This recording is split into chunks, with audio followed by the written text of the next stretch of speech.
So here we got the foam roller bridge. So there's two ways you can do this. You can go two legs or single legs. Two legs, it might be challenging for some. If it's easy, then we're gonna go single leg. Primarily the way that I like to have people start off with this is holding it for like 30 to 45 seconds. So that's what we're gonna do. So just to show you what it looks like with two legs, here I'm gonna angle a little bit just so you can see what my hips do. But we're gonna put the ball of your foot up here on the top of the foam roller. Then you're gonna lay back on the floor flat. We're gonna rotate our hips a little bit without squeezing our butt, because we don't wanna like arch our back too much.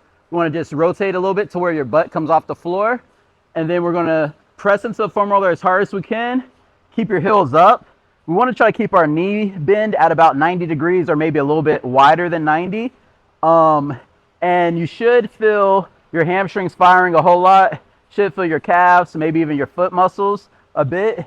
Now, if this is a little too easy for you, you can then progress to single leg, where you can hold this leg at like 90 degrees or straight out. 90 might be a little bit easier. If you hold it straight out, it's gonna put a lot more load on here, so it's gonna be harder. So however you wanna challenge yourself.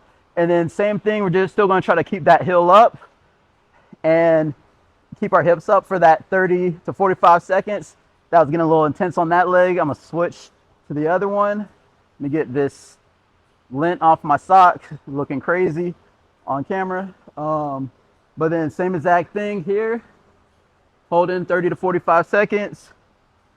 Still keeping the hips up a little bit without arching the back or really firing the glutes too much. So this is a really good movement for one, rehabbing your knees, your ankles, your feet, your calves.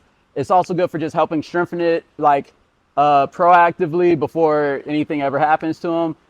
Just a good one to make sure you're nice and strong isometrically. Your tendons love being loaded, so really good for your hamstring tendons.